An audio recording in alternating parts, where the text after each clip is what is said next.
This week, after last week, and rightly or wrongly, there's been a lot of noise around the goalkeepers. I just wonder, how do you protect them from that noise? Because it'll be every show, every radio, every debate will be around them. The first thing I already said that to my players, and everyone, when you saw so many critics, you get upset, and that is normal. For me, the only way to do that, to protect myself and my players, is tell them not to see anything.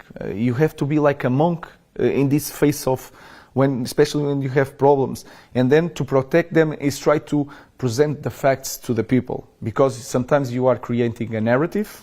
We'll get back to Ruben Amorim in just a quick second, but remember, if you like this video, please like, share and subscribe. And don't forget to click the notification button so that you know when the next Big D video hits. And as ever, if there's something on your mind, if something is bubbling up inside of you that you need to express, please express it in the comments. The Big D reads all of the comments, and he's always interested in what is on your mind. Anyway, in this clip, Ruben Amorim is going to be talking about the situation around the goalkeeper, and the noise around what's going to happen there, what his thoughts are on Onana, and the situation at Manchester United in general, really. Benjamin Sesko and his feelings on the coming season. And stick around for after the clip, because the Big D is going to be giving his thoughts on what Ruben had to say. Anyway, here's Ruben. Ruben, thank you so much for taking the time. Lovely to see you. Just first of all, looking back at last week against Arsenal, looking ahead to Fulham, what did you learn? What did you like, and what do you think the team need to improve? A lot of things on both sides. I like a lot of things that we did well. The most important thing, we were competitive. We tried to win the game in every minute of the game, and that is also really important, a little bit different from the last season. We need to improve the final third again, but we create situations. Sometimes it's a great save from the goalkeeper. There are things, especially in the end of the match, I felt that we could put the ball to the side and cross in a better space. We try to put really direct balls, but in front, not from the side. That is clearly more dangerous. Sometimes we didn't choose the right player to make the cross. I remember one play that Patrick crossed really well, but Brian in that side is the best one crossing the ball, and we need to choose the best player to cross the ball, try to find that space. So we have a lot to improve. It's going to be a long season, but we are trying in every day in training, really trying in the games, and that is the most important thing. And when you look ahead to Fulham, how much has the message been, no matter the result, the performance has to maintain at the level? Because I remember last season you would talk about not necessarily the bigger games, but it was other games where you go, I want to see that same performance no matter who we play. I think, of course, it's pre-season, but if you look at our games in pre-season and the first game on the season, we were like at the same level. Sometimes we play a little bit better or worse, but the level is there. The runs, the way we fight, the way we want to control the game, that is there. We need to maintain that, because we cannot control the result, but we can control what we do to get the result. Last year, sometimes I was worried going to the games. Now I'm excited to go to the games. It's a completely different, because we need to win. We lost last week, but I'm excited to go to the game, and that is a very good feeling for a coach. Just being at Old Trafford last week as well, I mean, there was excitement amongst the fans, especially seeing some of the new players, the attacking players. You talk about the attacking phases last week. Just how big of a boost have the likes of Brian Mbeumo, Mateus Cunha, not just for the goals, but also their ability of carrying the ball, taking on defenders? I imagine it gives you different options. Yeah, of course. We have different options this year, but sometimes football is more... has more than just on the pitch, and they are coming in one moment where the spirit is different, the place is different. So sometimes we have a lot of very good players, but the scars were here, and that can influence the dynamic of the team. So they can help us not just on the pitch, but off the pitch. They are. I feel that guys more free, because they They were not here in the very, very difficult moments. They are seeing a different thing. So that sometimes is the reason for the different dynamic of any group. Talk about that as well. I saw Joshua Zirkzee mentioned in the last week that he feels the team are much closer, the bonding is much closer. What do you put that down to? Is that maybe work done in pre-season or during the summer where this squad now feels maybe no matter what moments you have this season that they'll maintain that closeness? Everything. I think also the guys that were here in the last year, we suffered together and we suffered so much that can bond people. And then the new guys, the spirit is really good. We try to find every aspect of the character of the players, and that helps when you are building a squad. Then is the performance. Again, you can feel that the team is playing well, you get confident, and you feel more free to play. If you feel more free to play, you are happier. If you are happier, your day-to-day is better. So it's like, it's a snowball. It's everything together. And we talked about Brian Mbeumo, we talked about Matheus Cunha there a little bit. Benjamin Šeško, I just wonder, for you as a coach, how exciting is it to see someone who's young, you called him football obsessed last week, but also you get to now work with him and hope to really fulfill that potential? I mean, how much do you enjoy that part of being a coach? I think that is the goal. When you are in the club like this, you want to have the best players, but you also have to imagine the future, not changing the players all the time. So that is so exciting. Then you like to know the players, you like to see the videos of the player, try to get all the information. But when you get the players, you want the confirmation. And I felt that Ben is even better than what I was thinking. Then I have to be careful. Ben is going to be our striker for many years. So we need to put that in their head, and for him to settle down, to stay calm, to enjoy his day, because he's really, like you said, obsessed. So I'm really happy with that, not just with him, but also with Cunha, even with Diego, with Brian. We know that we have players there that we in our future we are going to have that a base, and that is really important for us. I remember last week something you said that really stuck with me was you said last year you learned a lot, and you talked about managing the noise around the club.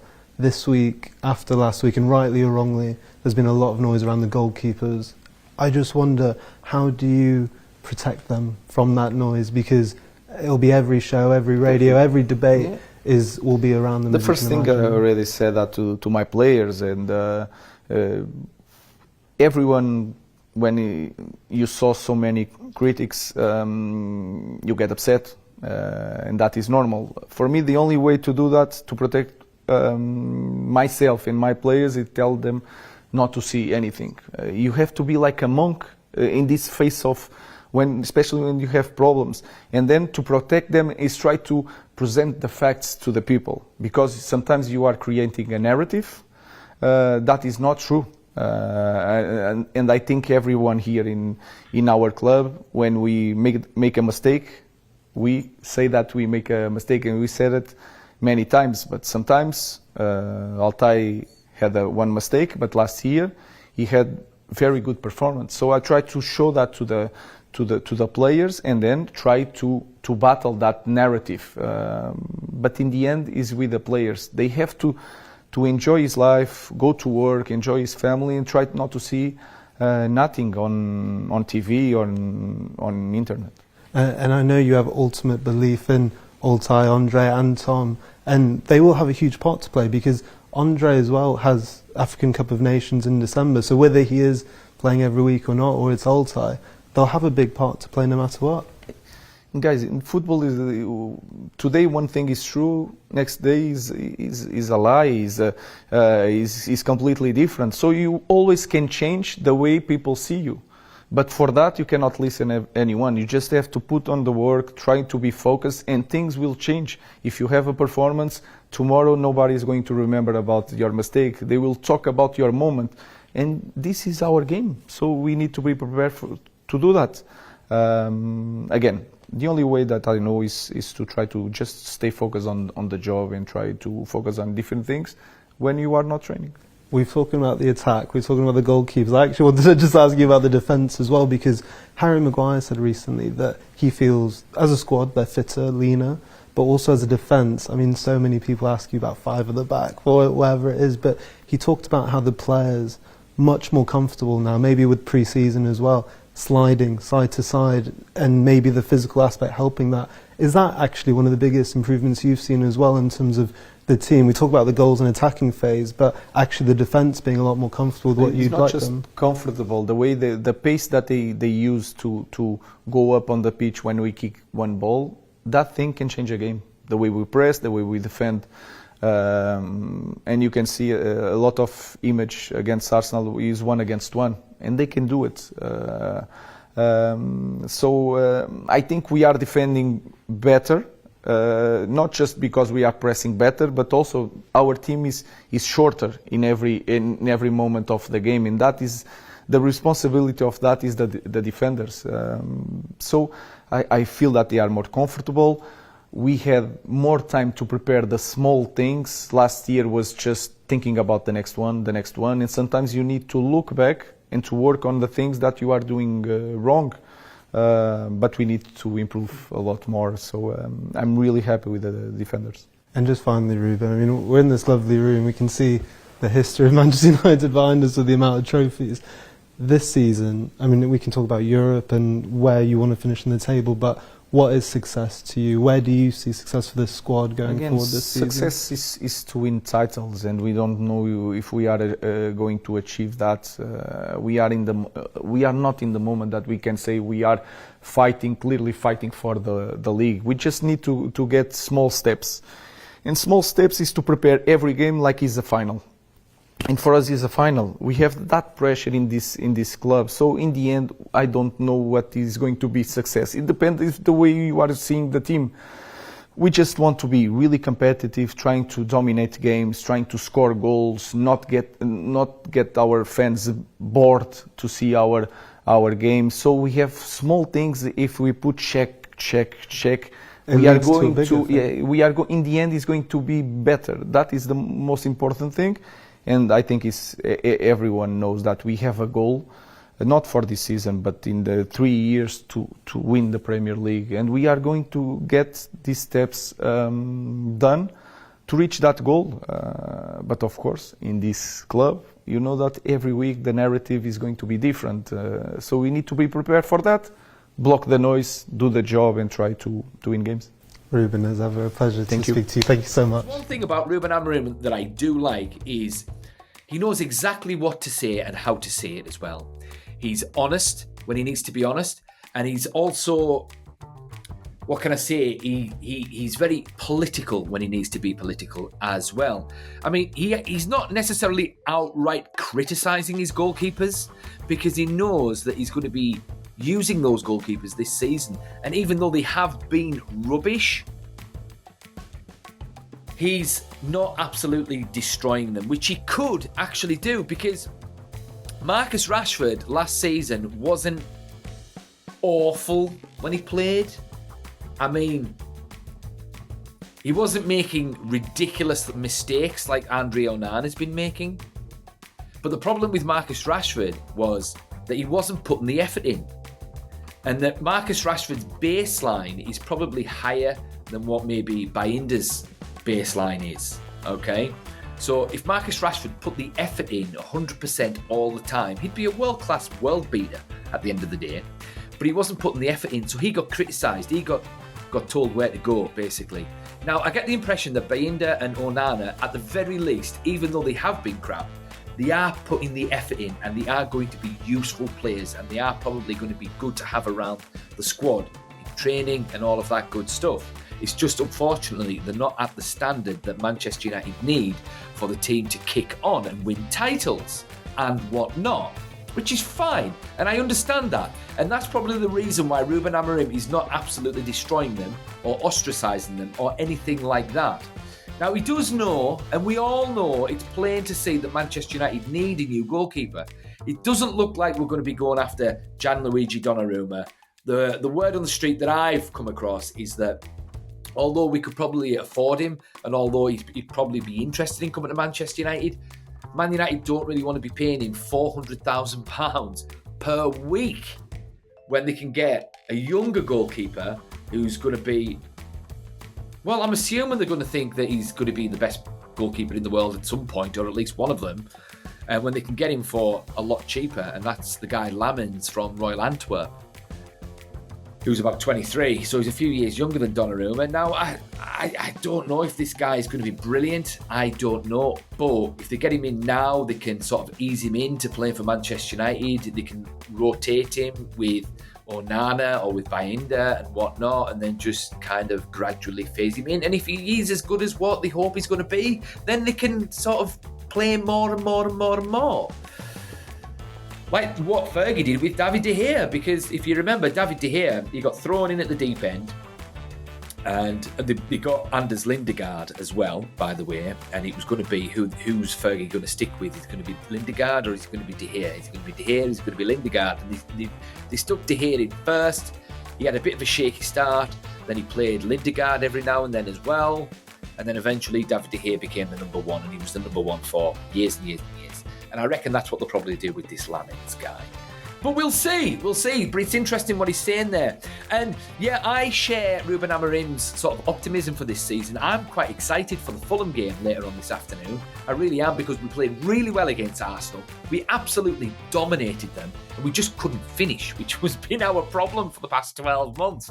But I'm not too concerned, because I think it's just a case of finding that match sharpness. Now, I watched Arsenal's highlights against Leeds when they absolutely battered them, and Gyökeres scored a really good goal, and Arsenal dominated them really, and they looked really, really, really good. But we dominated Arsenal. We dominated one of the favourites for the Premier League title this year, so it's going to be interesting to see how we play against Fulham. Now, I've said for years and years and years that you don't win the league against Arsenal. You don't win the league against Liverpool. You don't win the league against your title challengers. It helps if you beat them, but that's not where you get most of your points. You get most of your points by beating teams like Fulham, by beating teams like Leeds, by beating teams like Sunderland and all the smaller teams. That's where you get most of your points. And Manchester United struggled against teams who were, on paper, smaller than them. Because those smaller sides, they always up their game against Manchester United, because whether Man United are in form or not, Man United is still a big scalp for a big team, and the occasion usually warrants the opposition players to rise to the occasion, and they try their best, and that's usually enough to beat Man United when they're only playing on autopilot, which is what Man United were doing for most of last season. But this season, it looks like, well, we're hoping that Man United are actually going to go full tilt against everyone. And this match is the one that I'm most curious about, because it's easy to up your game against Arsenal, because you have to just to survive, so to speak, because we played well against the big teams last season. But to see if we can replicate that against Fulham, I think that will make or break our league season. So if we can replicate our effort, our intensity against Fulham like what we did against Arsenal, then we should absolutely destroy them today. We should. But then again, the Big D said that United would destroy Arsenal last week, but we got beat 1-0. But, the Big D does the Big D an injustice, because we did batter Arsenal last season. We just didn't finish them off. That's all. But it'll be interesting to see. And yeah, as I say, I agree with Ruben Amorim. I'm excited. I wasn't necessarily, what can I say, worried going into a match last season. I was just numb for most of those games. But this season, it's going to be very interesting to see. And I don't know if I want Sesko to start or not. I kind of like the notion of easing him in. But either way, he's going to get a game today. At some point, if he's fit, which I'm sure he is. I haven't heard anything to the contrary. But if he is fit, it'll be interesting to see how he scores, because I want to see him score a goal, because the goals that he scored for Leipzig last season, they were all worldies. Like 30-yarders with the outside of his right foot and all of this. And yeah, he was just silky, and I really want to see how he does, especially against a so-called smaller side like Fulham. But we shall soon see. But yeah, what do you guys think? How do you think we'll do against Fulham today? Do you think we'll smash them? Do you think it's going to be a hard match? Do you think we'll rise to the occasion? Do you think we'll replicate our intensity that we had against Arsenal, against Fulham today? And if we do, will that mean we will batter them? Oh, Manchester United, the emotions that us fans go through. We are the best fans in the world, Man United fans. We are. We follow the team through thick and thin, and you can't say that we're glory supporters, because the past 10 years have been shocking by Man United standards. They have. They've been brilliant compared to every other team, but by Man United standards. And I like Ruben Amorim. Ruben Amorim seems to have a bit of an X factor. He knows exactly what he wants. He's hungry. He just has a certain determination. And I like the fact that he set his standard and he said, this is my benchmark. Rise to this benchmark or you're out. That's it. And it seems that Omar Barada and Jason Wilcox are on the same wavelength as Ruben Amorim as well. And it shows how ruthless we've been with Rasmus Højlund, fortunately. To be fair, I think Rasmus Højlund can be a better player than Joshua Zirkzee. But they haven't gotten rid of Joshua Zirkzee, because Omar Barada has got a philosophy where a player has 1, maybe 2 years to adapt, to adjust, and if they don't start performing within that time frame, they're out. Now, they've looked at Rasmus Højlund and just said, you've had that time period, you're out, pal, that's it. Joshua Zirkzee's got this season and this season alone to prove that he's a useful player, and if he doesn't, he'll be out as well. And it's a shame, really, because I would argue that Rasmus Højlund has come into a chaotic situation and he hasn't had 2 years' worth of stability to be able to flourish as a player. So I would argue that he deserves one more season. But I'm not in charge. They work with him day in, day out, so they must see something that I don't, which is fair enough. But what do you guys think? As ever, the Big D is always interested in what is on your mind. So please, thoughts in the comments, and the Big D will see you in the next one.